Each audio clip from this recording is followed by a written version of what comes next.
This is Zestology, new rules for living with energy, vitality and motivation. I'm Tony Wrighton, just on my way back from the gym.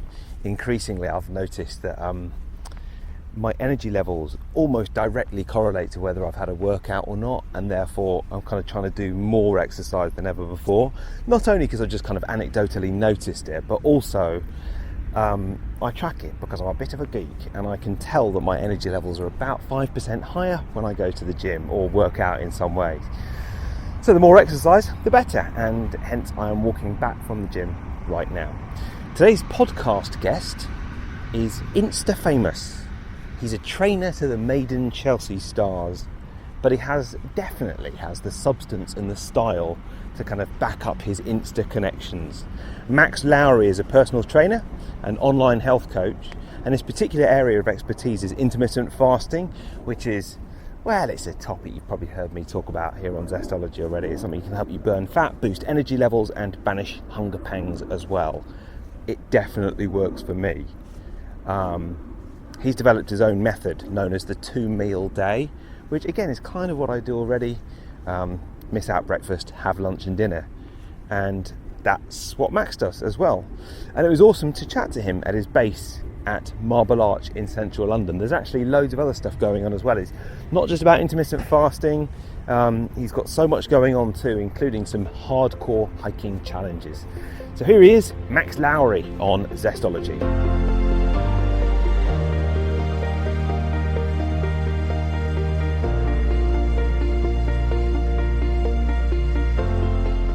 We're hoping that there's not going to be like massive drilling noise outside in Marble Arch, aren't Hopefully we? not, yeah. If that happens, I've got a contingency plan, because your office is here right in the centre of London, isn't it?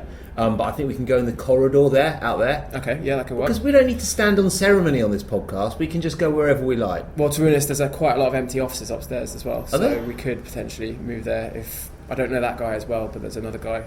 I quite like the idea of just slumming it in a corridor. Yeah. So, I mean, the intermittent fasting thing is really interesting because I've been doing it for 3 or 4 years, and I know a lot of listeners to Zestology do it as well. And it's funny because before I used to have breakfast, but I never quite knew what to have. Yeah. And I kind of knew that a bowl of cornflakes wasn't particularly good for me, but I didn't really know what would be good. Yeah. The moment I started having nothing, it felt so much better, and it just allows my gut to ease into the day. Exactly. I'm quite impressed with your setup here. Tell me the theory behind the 2-meal day. So I discovered intermittent fasting completely by accident about 5 years ago when I was travelling. I was working in finance for 4 years, really unhealthy lifestyle. Like, I do nothing in half measures, so it was incredibly full on at some points. So Wolf of Wall Street, going out, partying 3-4 times a week, no sleep, eating everything, drinking a ton, everything that you imagine pretty much, which was fun when I was 19, 20, 21 years old. But then I just I felt terrible all the time. So anyway, So at 19, 20, you can just shrug it off, can't you? Initially, but then I just got sick of feeling like shit all the time, pretty much. And I was a sports scholar at school. I was county level rugby, swimming, athletics. So there was a period of about 5 or 6 years where I wasn't doing any sport and I was just partying hard. And after about 5 or 6 years, I then started getting more into my health. So I quit and went travelling around South America, and I got myself into a routine of eating 1, maybe 2 large meals later in the day. Didn't know what I was doing, didn't know I was fasting. It just felt good and it would just fit my routine whilst I was in Brazil. I lost a ton of weight at the same time as putting on muscle because I was training quite a lot, and I just felt great. I was full of energy, and I just felt good. I got back to the UK, went back to eating 3 meals a day. Okay. All home cooked. I cook 95% of the food that I eat, so it's all good quality food from good sources.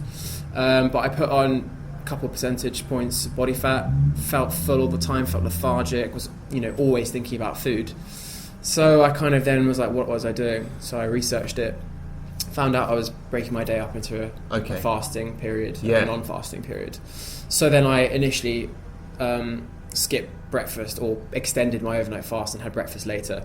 And that was 5 years ago, and I haven't looked back since. Great. But then as it progressed and I started incorporating it into my personal training clients with great success, and the more research that I did and more experimentation with other methods, I realised, a lot of the other methods of intermittent fasting focus on the wrong things. So, you've got 16-8, you're focusing on the clock. 5-2, you're focusing on counting calories. And for me, the benefit from intermittent fasting comes from listening to your body better and understanding hunger better. But that only comes when you are not focusing on the clock. Most people who try the 16-8, initially, they get obsessed with the time period, they get obsessed with the clock. And so a 16-hour fast, 8-hour eating window, yeah. Feeding window, as I always joke about. Yeah. So, they eat because the clock tells them to, rather than, getting to maybe when they would break their fast and thinking, am I hungry? This is the question I get. You can feel a little bit regimented.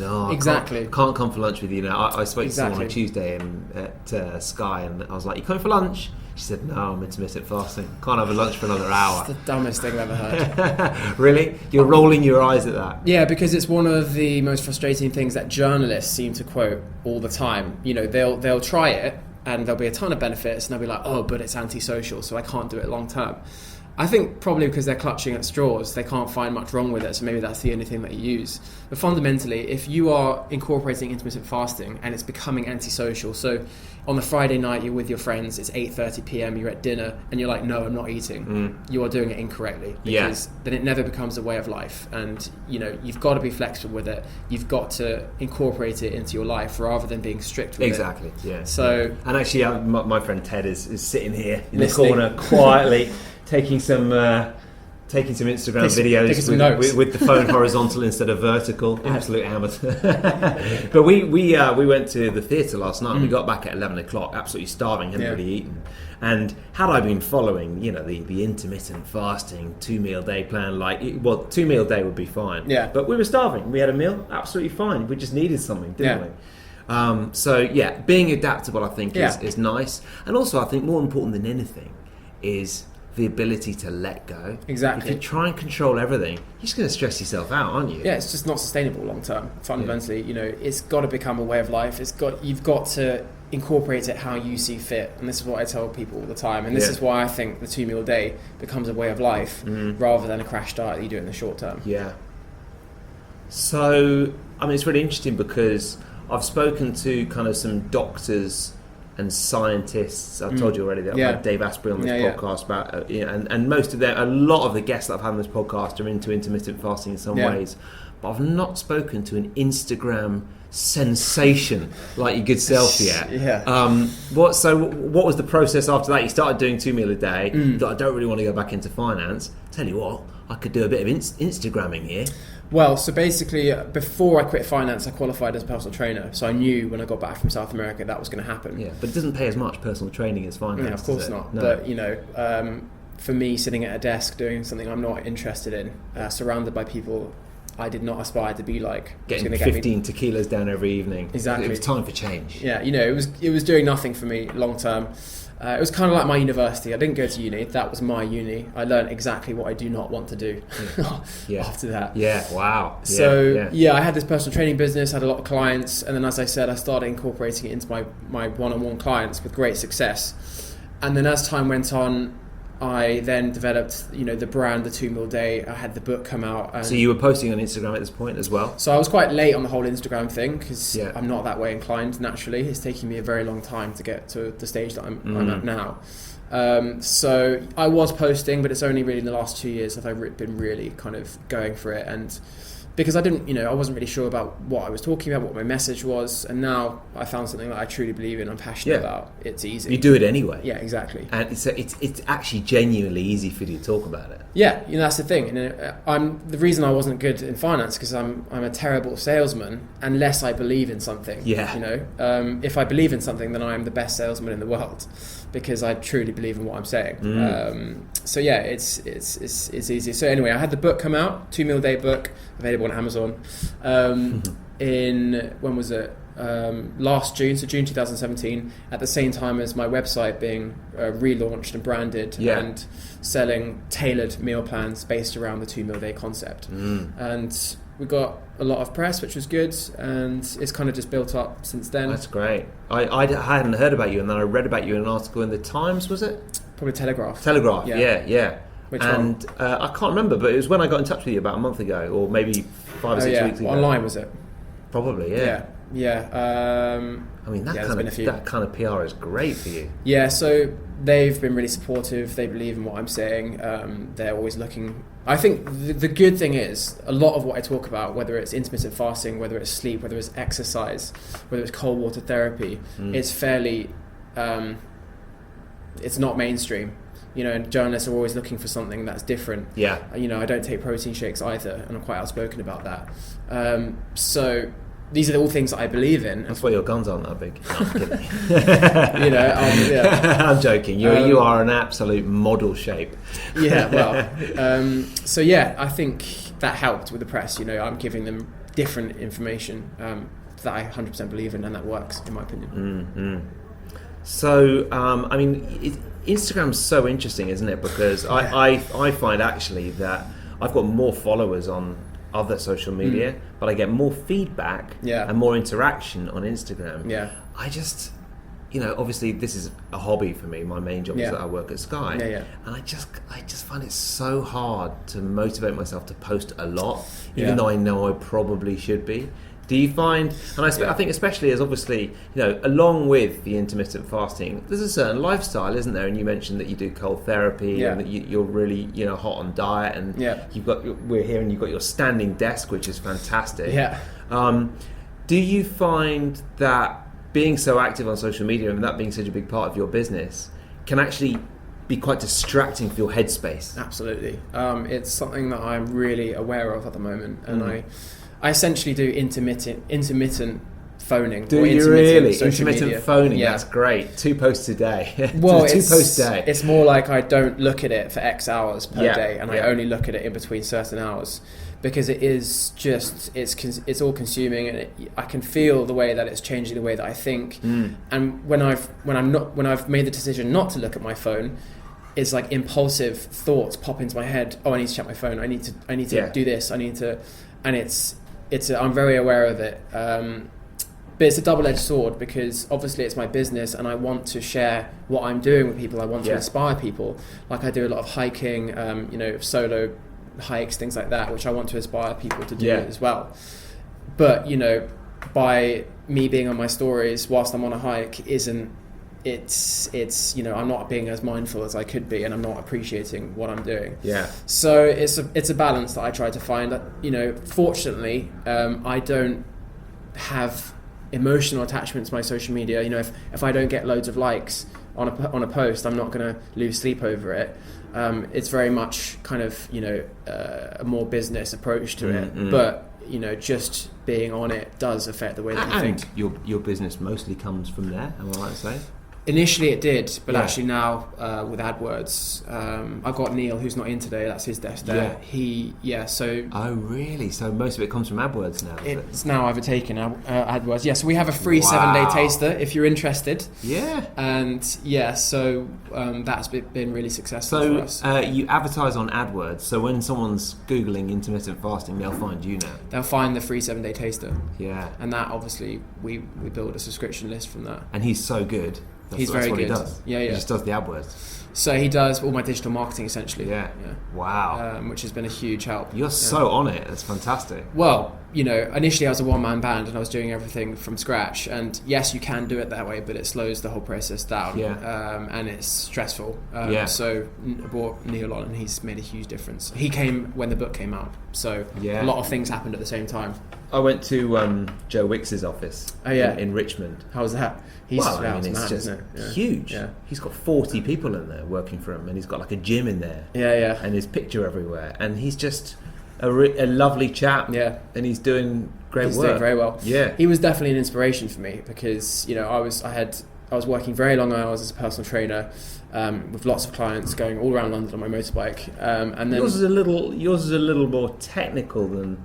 I think it's a bit more advanced. I mean, I love Joe. What, the method or the? Yeah, I think the two meals a day intermittent fasting. I think that's that's a step up from kind of taking the first baby steps into kind of a healthy lifestyle. I think I agree predominantly with everything that Joe says. I'm not so that big a fan of the HIIT training, but his nutrition principles, yes. Although I don't condone, I don't necessarily condone the supplements and eating every 5 seconds, but I think in principle his nutritional philosophy is a good thing, and he's inspired thousands, maybe millions of people to get in shape, and he was an inspiration for me, definitely. Like, he was my motivator in bringing my business online, because it was just like, that's obviously the way to go.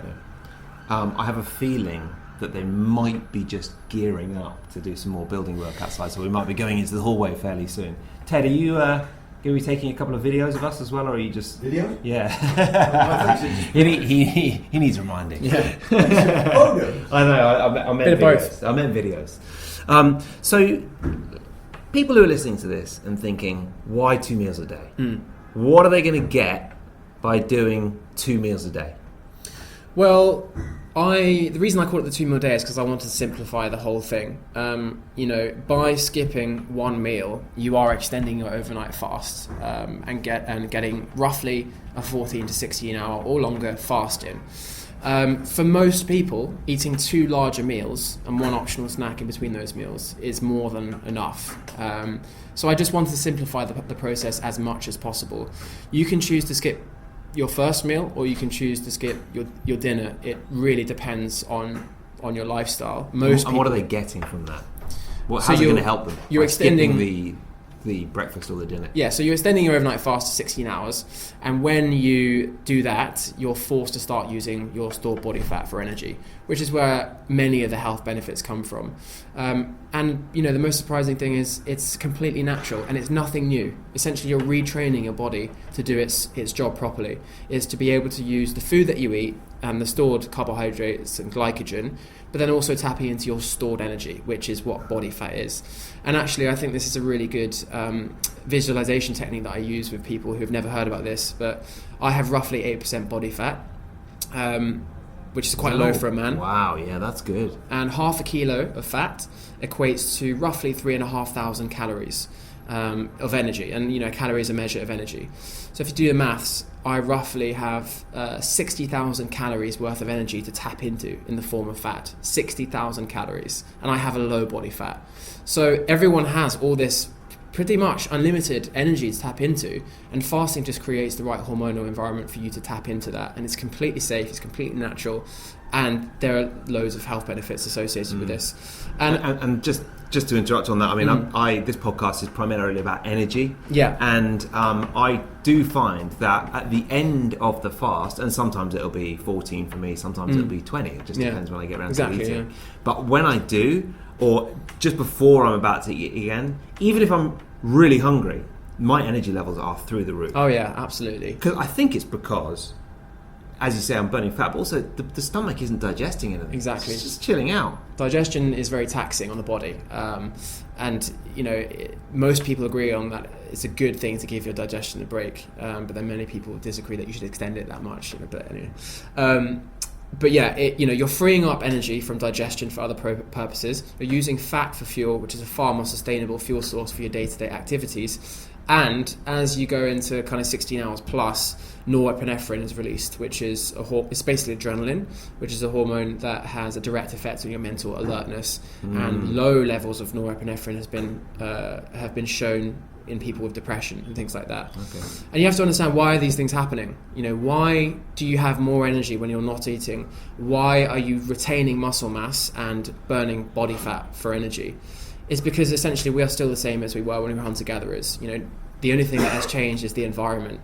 So the last thing that your body wants to do when there's no food around, or when it thinks there's no food around, is feel lethargic and tired and start using muscle for energy. Yeah. That's the last thing it wants to do.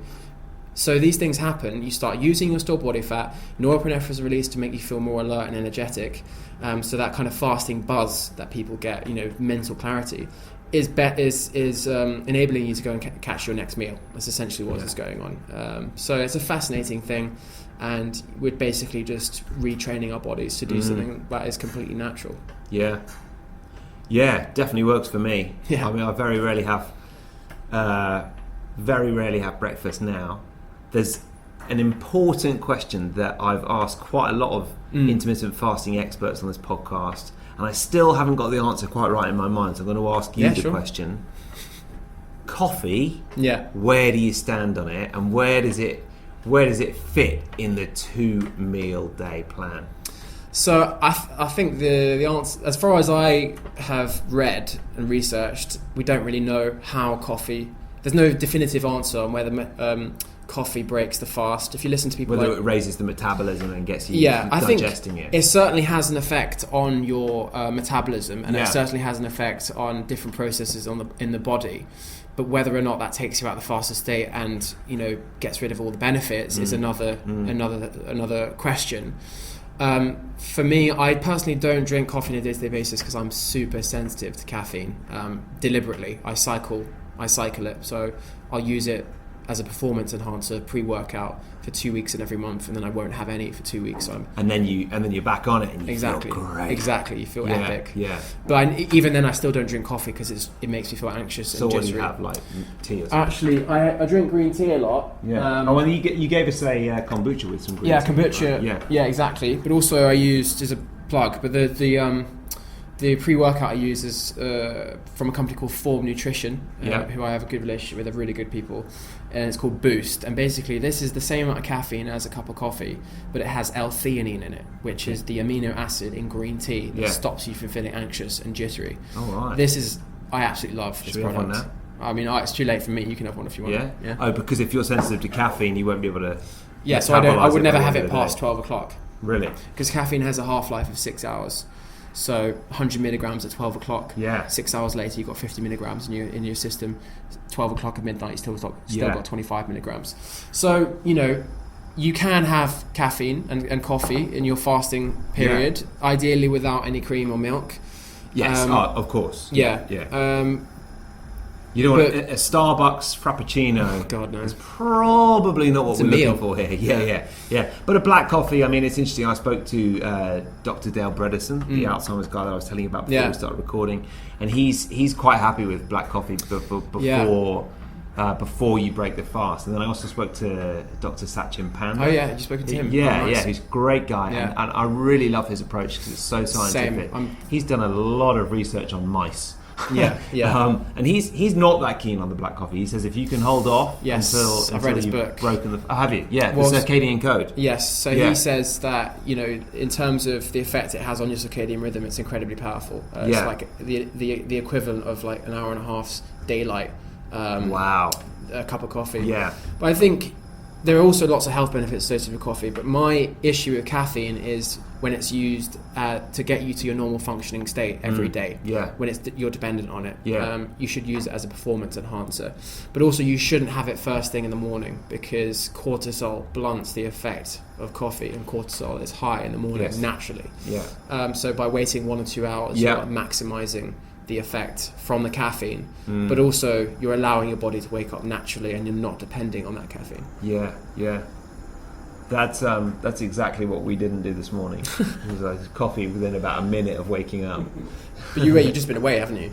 Well, Ted just flew into London last night. And so you're right then. Yeah, and brought me in. What was the name of the coffee? Kalinga coffee. This is a Filipino brand of coffee. It's not the one that's been pooped out by. No. Civet.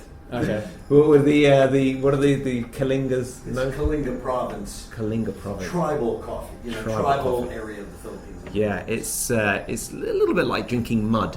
Okay. It's very nice. bitter. Yeah. Oh, it's just strong. Yeah. Really strong. I like the taste of coffee, but it's just, honestly, it does make me feel anxious and jittery later in the day as well. It's not so much at the time. Yeah. It's like 5-6 hours later, and I'm not an anxious person. Like, I'm never anxious. And it took me a while to put 2 and 2 together because I did use it pre-workout beforehand. And ever since I've stopped drinking it, it's stopped happening. So. Well, that's interesting, actually. I used to do quite a bit of stuff with Bulletproof. Yeah. And they test all their coffee for mold and toxins and stuff.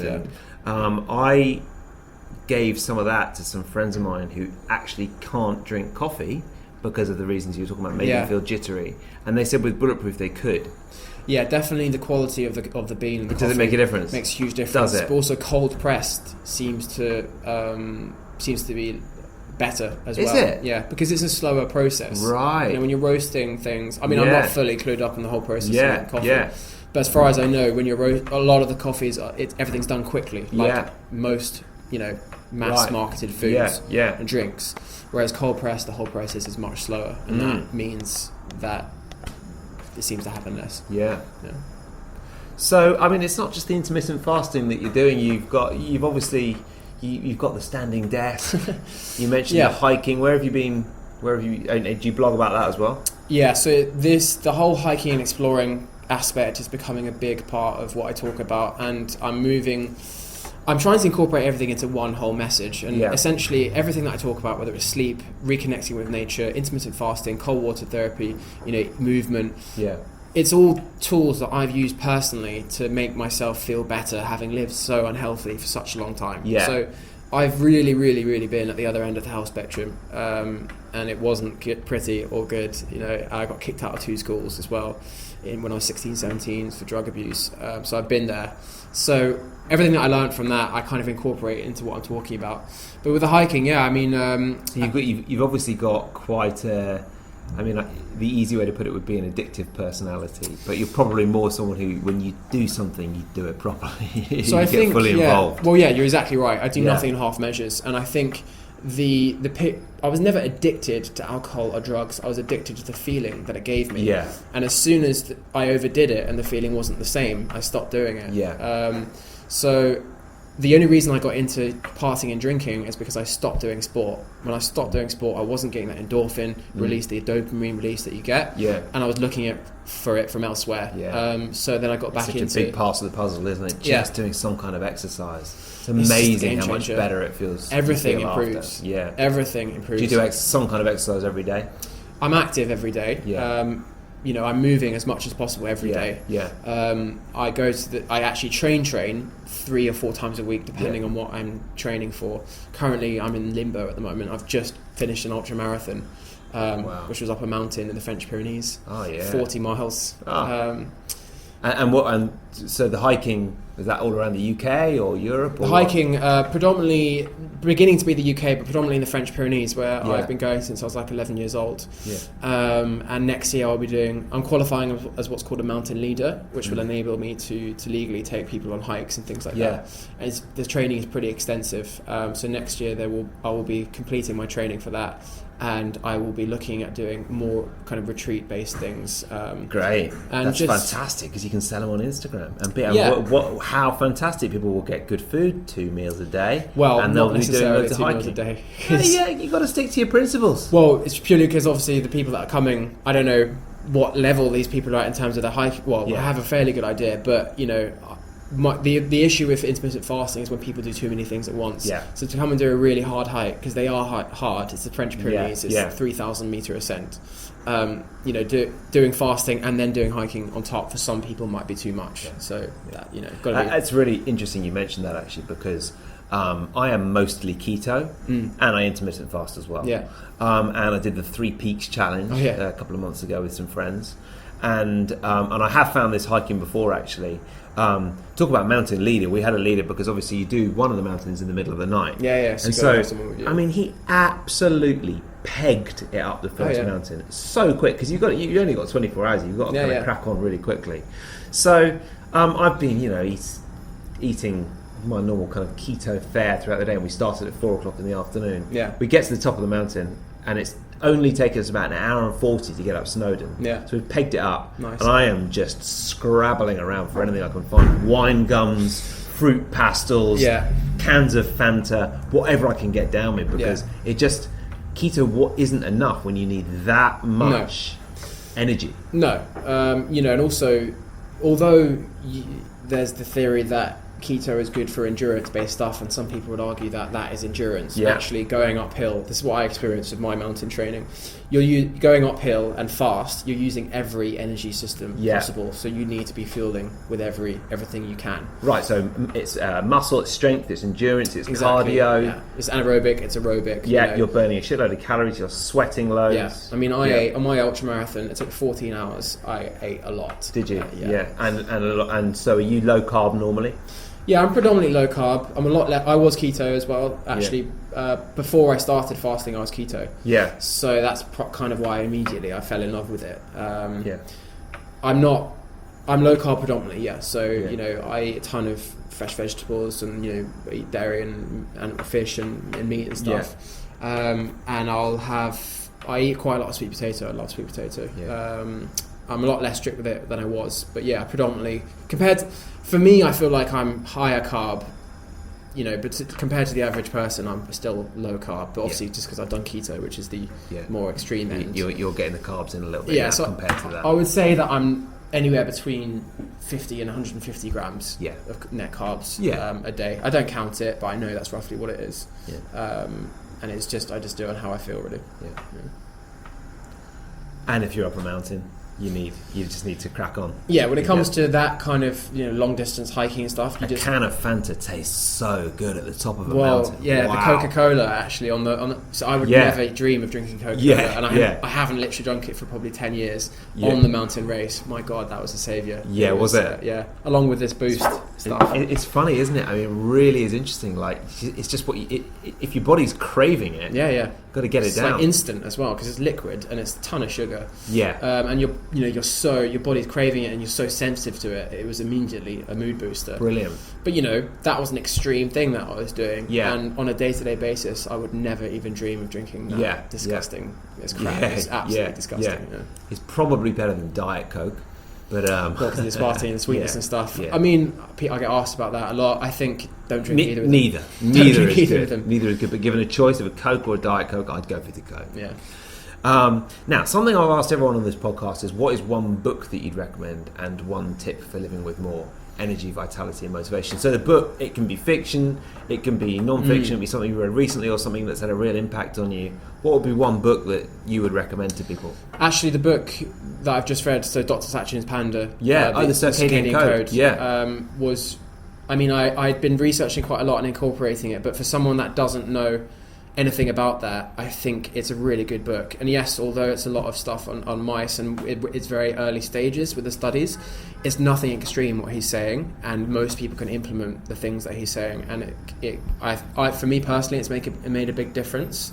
And I think for someone that is potentially pretty unhealthy and has bad habits, it could make even more of a difference. So I do highly recommend that book. And I've been meaning to read it since I interviewed him, but you've just given me the little nudge there. Yeah, it's and unfortunately the one thing that I would find really hard to implement with his stuff is having a kind of consistent bedtime, because I often work until midnight as Sky. Really, yeah. You get into bed at 1 a.m. and you're buzzing, head's buzzing. You can't just fall asleep straight away.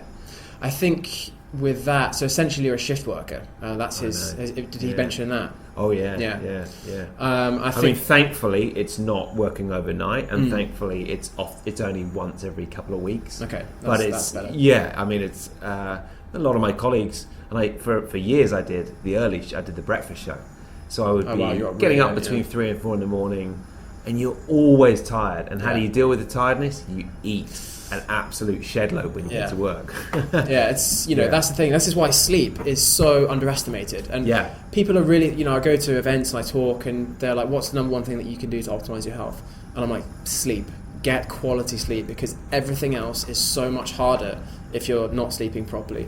If you could have the best diet in the world, you could have a really good training regime. If you're not sleeping properly, it will negate those two things. It comes first, and it's so overlooked. And everything in the modern environment is taking us away from quality sleep.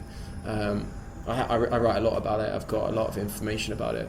Have you? So that's your tip. That's your energy tip then. Sleep, is it? I'd say yes, sleep definitely. And it's not the amount of sleep, it's not quantity, it's quality. Yeah. And part of having good quality sleep is that routine. It's waking up, in particular, waking up at the same time every single morning is really important, because it aligns your sleep cycles and your circadian rhythm, so that when you do sleep, it's quality sleep.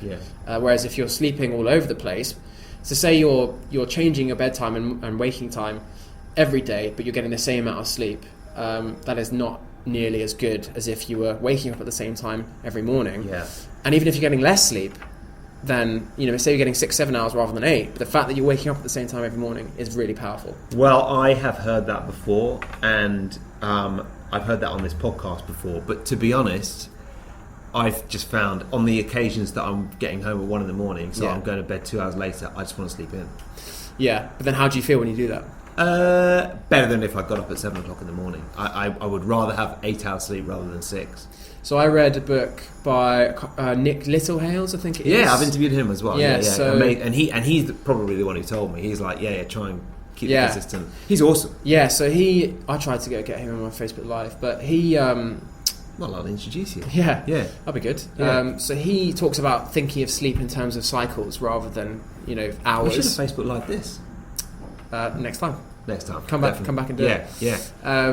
He talks about sleep in terms of cycles instead of hours, and he says that it's fine to miss a few cycles every week. So his argument is that actually on the days that you get back at 1, you should wake up at the same time as you did every other day. Yeah. Because it's going to have more benefits than if you just oversleeping. That's because then it's a routine. It's a non-negotiable routine. Exactly. That's pretty cool. Your body cool. loves that. Your body loves routine, especially with sleep. Yeah. It's another book to put on the list. Yeah. Max, it'd be really cool to meet you. Yeah. There's a little bit of drilling going on outside, but I'm hoping it's not going to come welcome out to London. Yeah, exactly, yeah. Where can people find more about you, your programme, and also your flourishing Instagram account? Yes, probably the first place to look is my Instagram if you want to find out as much information as possible, and that is at max.lowery, Lowery. If you want to go and find out more information about the meal plan specifically, head over to 2mealday.com, and that's the number 2mealday.com. There's a 7-day free taster which gives you a ton of information. We've got Dr. Adam Collins involved, who is a professor of nutrition at Surrey University, who's done some specific research and trials on intermittent fasting. We've got his thoughts and his advice on there.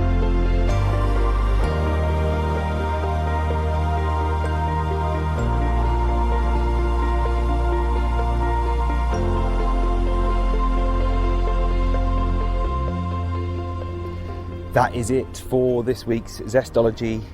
Thank you to Max, and if you'd like to get my 3 Zesty Things newsletter, it comes out every Monday morning, and I think in this week's I sent out a link to a new app I've been using that helps improve your eyesight.